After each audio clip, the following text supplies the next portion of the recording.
Here we're going to solve a system of nonlinear equations algebraically. As before, when we solve systems algebraically, we could use the method of substitution or elimination. Because this second equation here is already solved for y squared, and I need a y squared in my first equation, we're going to go ahead and use substitution. If we let y squared equal 9x in our first equation, we'll have 3x squared plus 9x equals 12.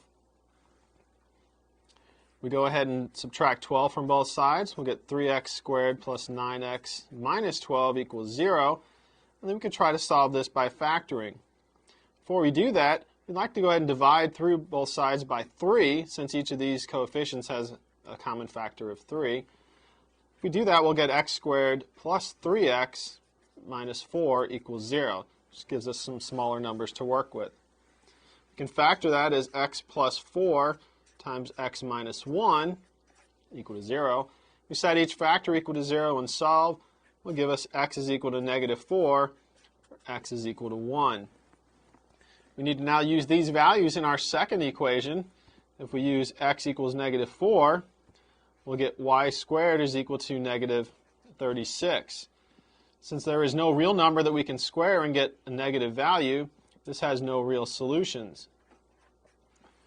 If we let x equal 1, we'll get y squared is equal to 9, which gives us that y is equal to plus or minus 3.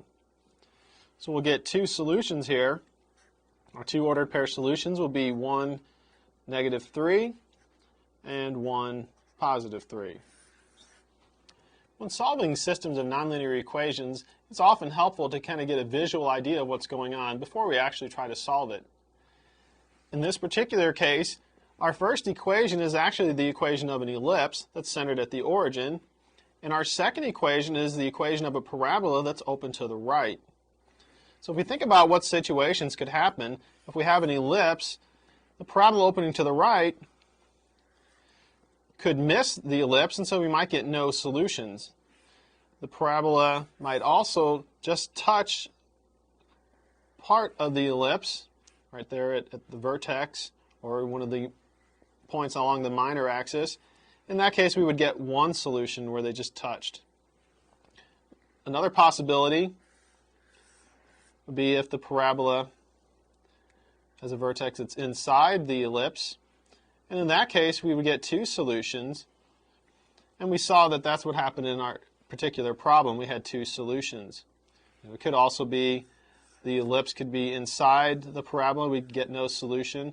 So there are quite a few different possibilities, but it helps to get some idea of how many solutions we could have. It looks like we might get no solution, one solution, or two solutions. In our case, we ended up with two solutions.